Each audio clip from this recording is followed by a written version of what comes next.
Bonjour à tous et merci de vous joindre à nous pour cette rencontre intitulée Un politicien à la fois. Durant 5 jours, nous recevrons en studio un représentant des 5 partis politiques francophones siégeant dans les institutions parlementaires.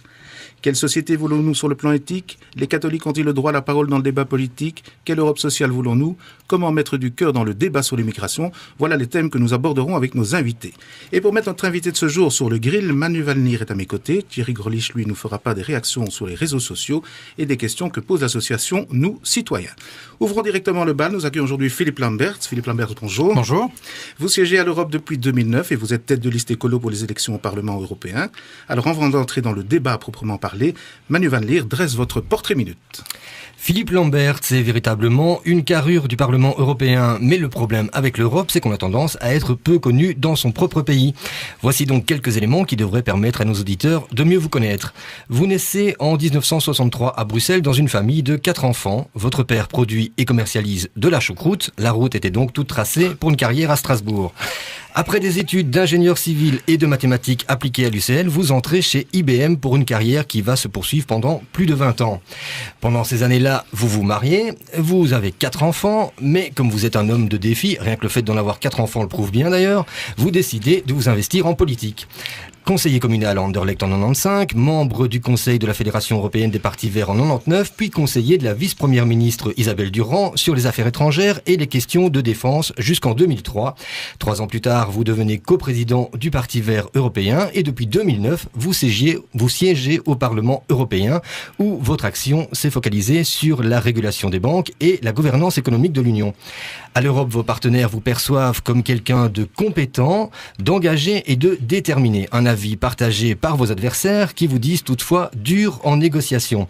C'est le cas de la présidente de la Commission des affaires économiques et monétaires, Sharon Bowles, qui souligne cependant votre écoute et votre sourire. Et le sourire, c'est un atout en politique. Enfin, je terminerai par cette définition que vous donnez de vous-même sur votre site de campagne. Philippe Lamberts, un povni, un politique virulent non identifié. Eh bien, on va tout de suite entendre ce povni avec le premier thème abordé, l'Europe sociale. Franchement, Philippe Lamberts, quand on voit la disparité entre les systèmes sociaux et la concurrence intra-européenne, est-ce qu'il ne faudrait pas une harmonisation, au moins des salaires minimaux à travers l'Europe? C'est bien la moindre des choses. En effet, on a fait un marché intégré en Europe, on a fait une union monétaire, une union dite économique, mais en fait en mettant en compétition les systèmes de protection sociale et ce qui va avec les systèmes fiscaux des États membres les uns avec les autres. Et donc quand on organise cette compétition-là, on sait très bien que le résultat, c'est le nivellement par le bas. Donc c'est cette perspective-là qu'il faut changer, c'est-à-dire en effet, comme vous le dites, mettre en place une harmonisation progressive et vers le haut des systèmes de protection sociale et des systèmes fiscaux des États membres. Vous ne pouvez pas faire l'un sans l'autre. Et donc ça demande de la volonté politique parce que tant qu'on ne fera pas ça, eh bien, clairement, les travailleurs seront mis en compétition, les contribuables seront mis en compétition et ce sont nos sociétés qui perdent en fait.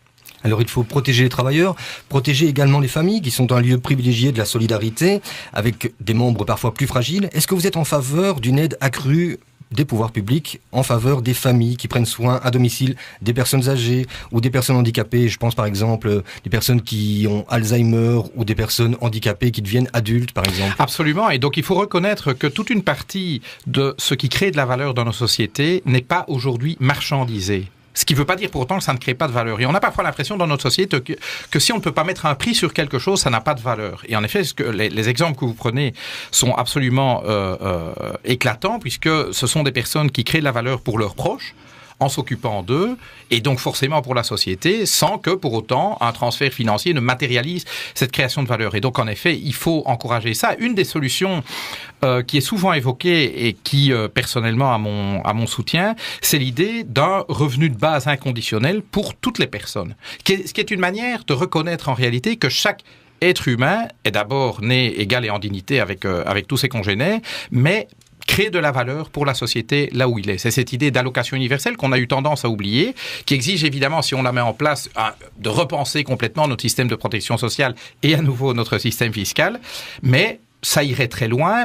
je pense, ça serait un grand pas en avant pour reconnaître en effet la valeur que des gens qui ne travaillent pas, qui n'ont pas un emploi payé, peuvent créer pour la société, par exemple en s'occupant de leurs proches. Le financier prend parfois la place sur le social aujourd'hui ? Parfois, mais presque tout le temps. Je vais dire aujourd'hui, comme je vous dis, si on ne peut pas mettre un prix sur quelque chose, c'est comme si ça n'avait pas de valeur. On est dans une société qui a fait de la course au profit l'alpha et l'oméga de tout, qui marchandise absolument tout et tous. Aujourd'hui, pensez-y, vous pouvez prendre des produits financiers dont le profit, grosso modo, est proportionnel à l'espérance de vie d'une catégorie de la population. Donc, quelque part, vous pouvez faire des paris sur la longévité, ou au contraire, la mortalité d'un groupe humain. Je veux dire, BNP Paribas propose des produits pareils. Enfin, où sommes-nous ? Où sommes-nous quand la planète et l'humain, surtout, sont réduits à l'état d'une marchandise négociable sur laquelle on peut prendre des paris. Ça, c'est la société dans laquelle on vit aujourd'hui. Et c'est contre ça que nous nous insurgeons. Concrètement, on peut imaginer une aide financière pour aider par exemple les personnes qui ont un membre de leur famille qui est malade d'Alzheimer ou une autre maladie de démence, à les garder à domicile ? Mais bien sûr, aujourd'hui, on met tout le paquet sur soutenir un système qui hospitalise les gens, qui les extrait de chez eux. Tout ce qu'on peut faire pour maintenir aussi longtemps que possible les gens dans une vie digne, chez eux, dans leur entourage, doit pouvoir être fait. Et donc, en effet, il faut peut-être réorienter le soutien public, y compris le soutien financier, vers des solutions qui permettent ce maintien à domicile et qui, soit dit en passant, coûtent beaucoup moins cher à la société que le placement des personnes dans des institutions dont on sait que les coûts sont en train d'exploser. Alors, Thierry, est-ce qu'il y a des réactions sur les réseaux sociaux par rapport à ce sujet-là ? Eh bien, pour notre plus grand bonheur, oui, Jean-Jacques, le réseau Nous Citoyens demande si, pour remédier à la pauvreté, il faut offrir gratuitement certains biens et services de base comme l'énergie, le logement, les soins médicaux, les crèches. Et puis, quant à l'Europe, nous dit Florence sur les réseaux sociaux, c'est 27 millions de chômeurs avec parfois Absolument. 60% d'une génération de jeunes au chômage. Je suppose là qu'elle fait allusion notamment à l'Espagne, à la Grèce. Alors, Philippe Lamberts, lorsque un Européen sur 4 vit avec le seuil de pauvreté ou de l'exclusion sociale, est-ce que l'évolution est encore soutenable ? Il y a quand même quelque chose de potentiellement explosif dans notre société. Absolument. Je suis absolument convaincu que nous vivons sur pas une mais deux bombes à retardement, celle des inégalités qui vient d'être évoquée par votre auditeur ou votre auditrice et celle de notre empreinte écologique. Sur la question des inégalités, la seule réponse crédible est une transformation, une remise à plat de notre fiscalité. Aujourd'hui, on a une fiscalité qui favorise les grands revenus, les grands patrimoines, et qui défavorise les petits revenus, les petits patrimoines. Et donc, c'est quelque part la logique, c'est le monde à l'envers, quoi. Ce sont les petits qui payent et les gros qui s'en tirent à bon compte. Et donc, c'est ça qu'il faut inverser. Donc, il ne faut pas seulement dire, OK, aux pauvres, on va leur donner accès à des biens de première nécessité si on veut mener une existence digne gratuitement. Il faut d'abord voir comment corriger le système, la logique même du système. Et donc là, une révolution fiscale s'impose, qui quelque part abaisse drastiquement la contribution des plus fragiles dans la société, de manière à leur assurer un revenu décent, et puis qui fasse contribuer les plus riches. Ceci dit, nous sommes quand même assez fiers d'avoir réalisé en Wallonie une première en Belgique, qui est la tarification progressive de l'électricité. Autrement dit, faire en sorte que, en effet, les premières tranches de consommation électrique soient en effet subsidiées, soient favorisées, ne soient pas facturé au prix de revient.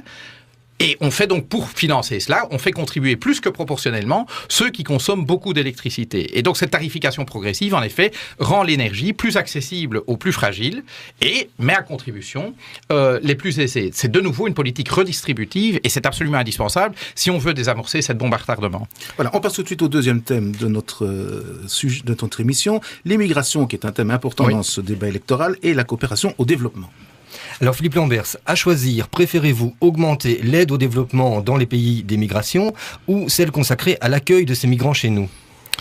À choisir, je commencerai par une troisième option qui est de transformer les termes de l'échange entre les pays riches que sont les Européens et les pays du Sud que nous exploitons bien trop souvent. Aujourd'hui, lorsque vous faites du commerce de manière injuste, lorsque vous n'avez pas un commerce équitable, vous affaiblissez en permanence les économies de ces pays du Sud. Et donc, après ça, vous pouvez essayer de compenser un petit peu le dégât que vos relations commerciales quotidiennes produisent en faisant un petit peu plus d'aide au développement ou un petit peu plus d'accueil ici. Mais fondamentalement, à nouveau, il faut s'attaquer aux racines du problème qui est l'exploitation du Sud par le Nord, y compris par l'Europe. Lorsque des bateaux-usines, des bateaux de pêche-usines vident littéralement la mer devant les côtes sénégalaises, Vous êtes pêcheur sénégalais, vous observez la destruction de votre gagne-pain devant votre nez, vous n'avez d'autre alternative que de suivre ces bateaux là où ils rentrent. Alors c'est parfois en Corée, en Russie ou ailleurs, mais c'est aussi en Europe. Et donc quelque part, si nous détruisons les conditions de vie des gens dans le Sud, il ne faut pas s'étonner qu'à un moment ils se disent je ne peux plus survivre ici, il faut que j'aille ailleurs. Vous seriez à leur place, vous feriez de même.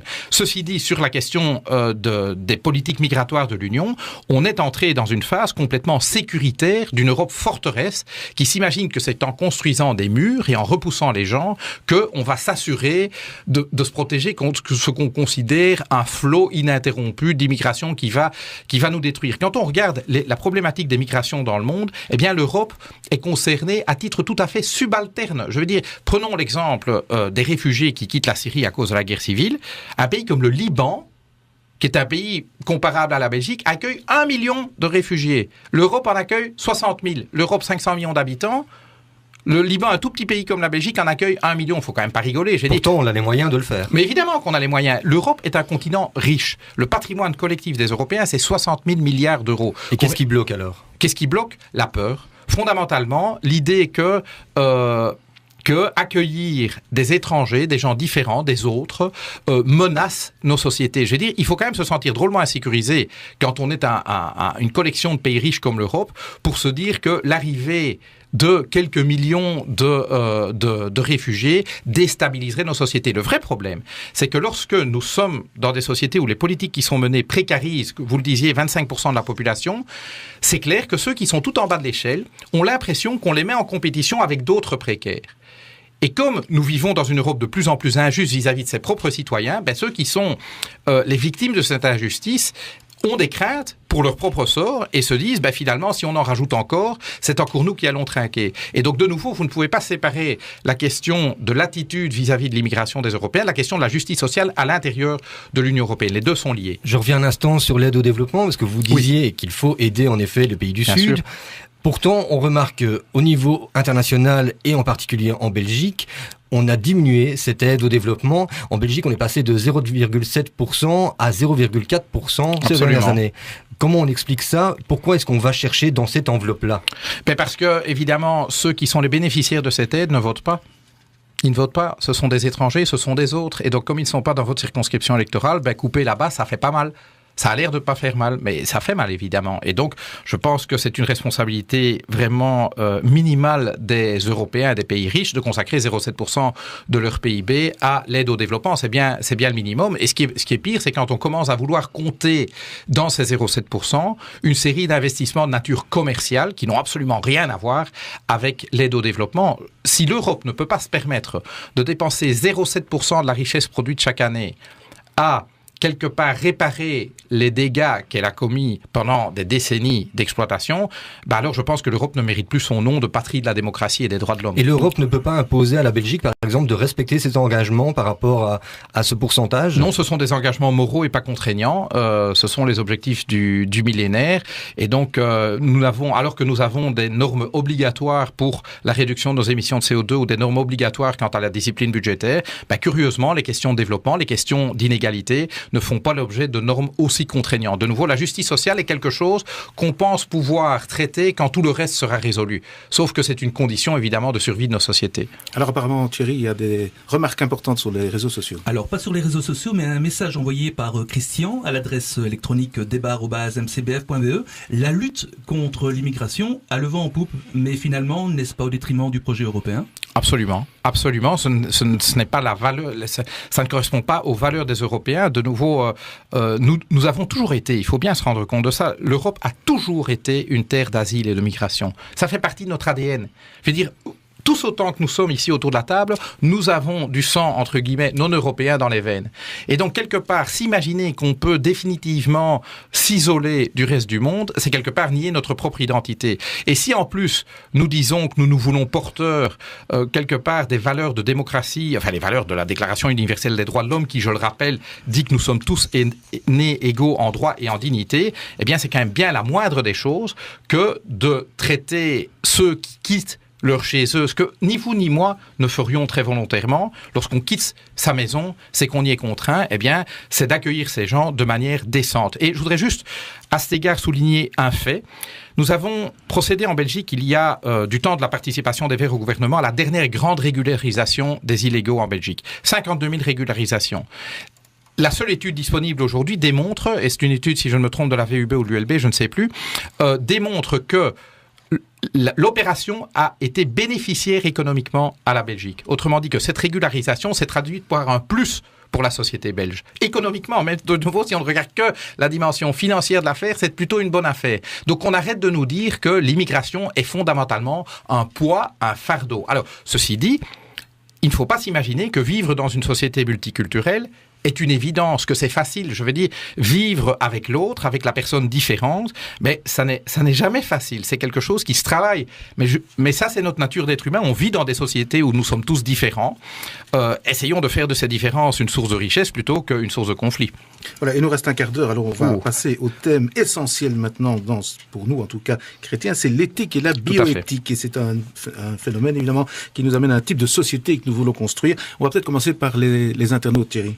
Oui, alors là c'est vraiment le thème où les questions sont nombreuses et vous en doutez, il y en a une qui revient plus souvent que les autres. L'IRD, notamment sur Twitter, aimerait savoir si notre invité est opposé ou non à tout élargissement de la loi actuelle sur l'euthanasie, et notamment pour d'autres personnes sur la tutosphère, notamment aux nouveau-nés et dans le futur peut-être aux personnes atteintes de démence ou qui auront perdu la conscience d'elles-mêmes. D'autres réactions, retenons cette question en tout cas, est-il vraiment possible de parler d'éthique quand on évoque les banques? Et Gisèle de Morlanway affirme que la famille constitue le trésor de l'Europe. Est-ce que vous êtes d'accord avec cette affirmation? Alors, on va les prendre dans l'ordre. Sur la question de l'extension de la loi sur l'euthanasie, si j'avais été au Parlement belge, j'aurais voté contre, comme plusieurs députés verts, contre l'extension de la loi à l'euthanasie des mineurs, parce qu'on a fait d'une loi qui était raisonnablement bien écrite pour l'euthanasie des adultes, quelque chose qui finalement est bien moins bien écrit aujourd'hui. Et quelque part, je vais pas dire chosifie la personne, mais en tout cas va dans la mauvaise direction. Et donc, autant je suis prêt à entendre ceux qui nous parlent de situations d'extrême détresse face à des jeunes qui sont dans une situation apparemment désespérée, autant la manière dont on a proposé de le résoudre dans la loi belge ne me satisfait pas. Premier élément. 2, l'extension encore supplémentaire de cette loi sur l'euthanasie, c'est non. Je veux dire, j'ai pas besoin de développer beaucoup plus avant. Sur la question de l'éthique et de la finance, c'est clair que lorsque je le disais tout à l'heure, la finance chosifie l'être humain et en fait un objet en fait une marchandise ou un objet de spéculation, on voit bien à quelle extrémité on en est arrivé. Je dis, la primauté du politique doit être pour moi l'humain. Je veux dire, on prend des décisions politiques pour permettre à chaque être humain de mener une vie digne d'être vécue sur cette planète en respectant ses limites. Ça, c'est l'objectif du politique. Chosifier l'être humain, c'est faire l'exact opposé de cela. Et le moteur de cette chosification, c'est le secteur financier. Donc, sans règles qui le ramènent à son rôle. Je rappelle que le rôle de la finance est de servir l'économie, et l'économie est supposée servir le développement humain. Aujourd'hui, c'est l'inverse. On met l'humain et la planète au service de l'économie, et celle-ci au service de la finance, et celle-ci au service, en fait, d'une minorité d'êtres humains, 1% de la population. Et donc, c'est cette chaîne-là qu'il faut absolument inverser. Maintenant, c'est pas une bataille facile, parce que, je veux dire, on se heurte évidemment à des intérêts absolument colossaux. La troisième question. La famille, le trésor de l'Europe. La famille, bien sûr. Je veux dire, s'imaginer que nos sociétés sont une collection d'individus dont les règles de vie collective sont exclusivement fixées par l'État. Pour moi, c'est nier la réalité même des sociétés humaines et notamment le rôle essentiel que la famille joue dans l'éducation, dans la diffusion de valeurs de vie en commun. C'est quand même dans la famille qu'on commence à apprendre à vivre avec l'autre, avec la différence, à vivre dans le collectif. Si on ne parvient pas si on rate cette étape-là, on sait très bien que c'est pas l'État qui va remédier à cela. Et donc la famille, pour moi, est un maillon essentiel de la vie en société. C'est ce que j'essaie de vivre en tout cas à mon humble échelle. Pardon, quand vous parlez de la famille, elle est fondée sur le mariage d'un homme et d'une femme?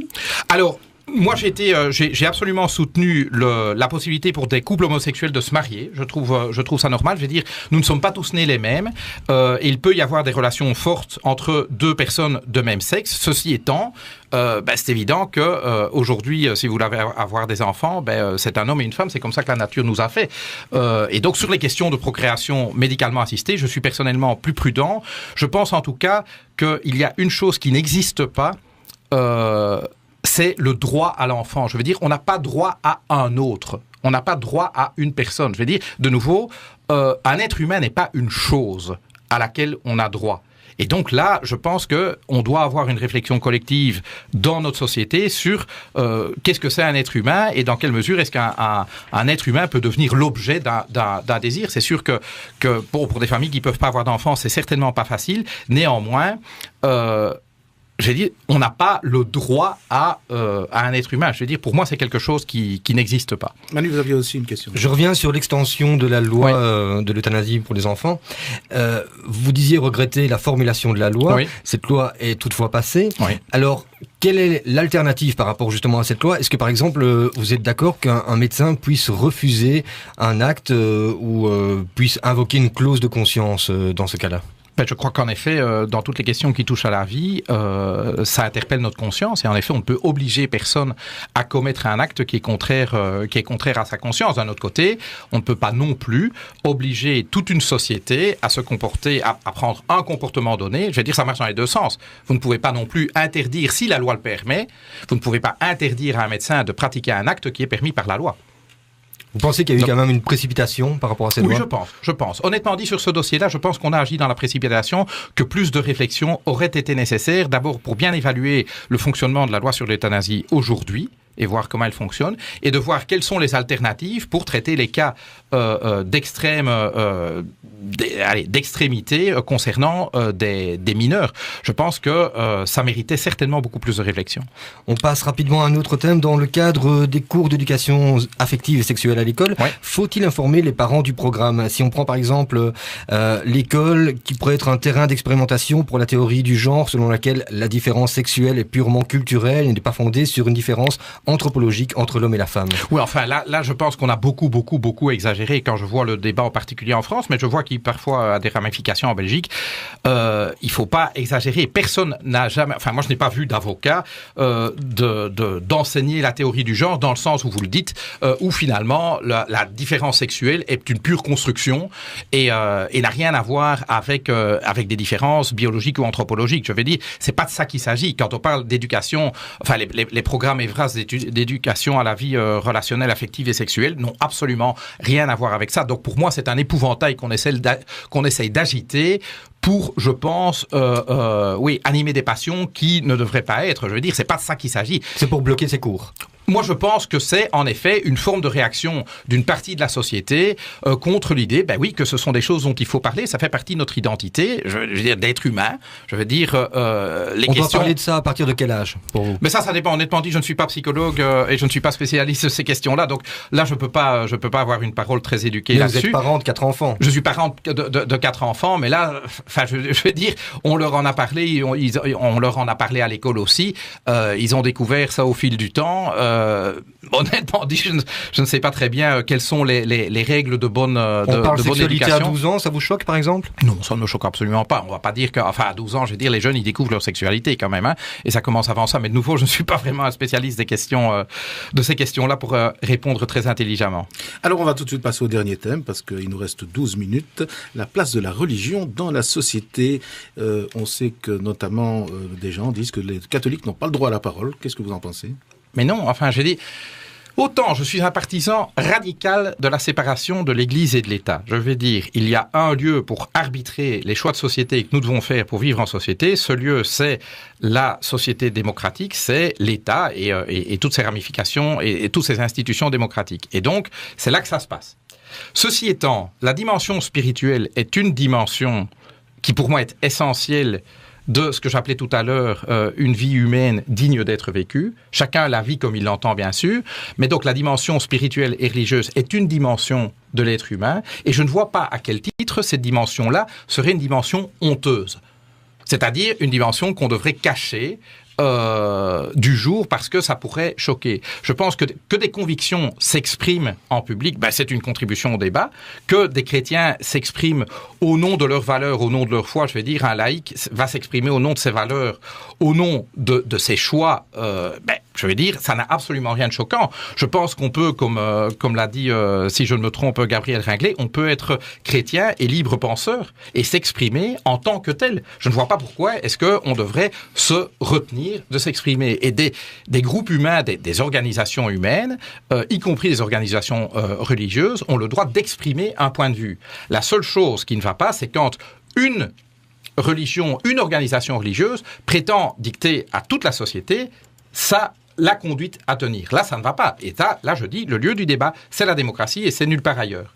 Mais que des individus ou collectivement des groupes humains veulent s'exprimer sur des enjeux de société, moi, ça me semble naturel et bienvenu. Je veux dire, il n'y a absolument aucun problème avec ça, mais de nouveau, ne confondons pas, ne revenons pas à l'époque où l'Église chez nous, l'islam ailleurs, dirige la société. Je veux dire, je suis extrêmement attaché à la liberté de conscience, au libre choix des individus. Alors bien sûr, le libre choix absolu n'existe bien entendu pas, la liberté absolue n'existe bien entendu pas, mais c'est quand même à chaque être humain de s'exprimer en son âme et conscience en fonction de ses valeurs, et ces valeurs peuvent être spirituelles et religieuses. Manu ? On remarque que dans le monde politique, on veut souvent limiter la religion à la sphère privée.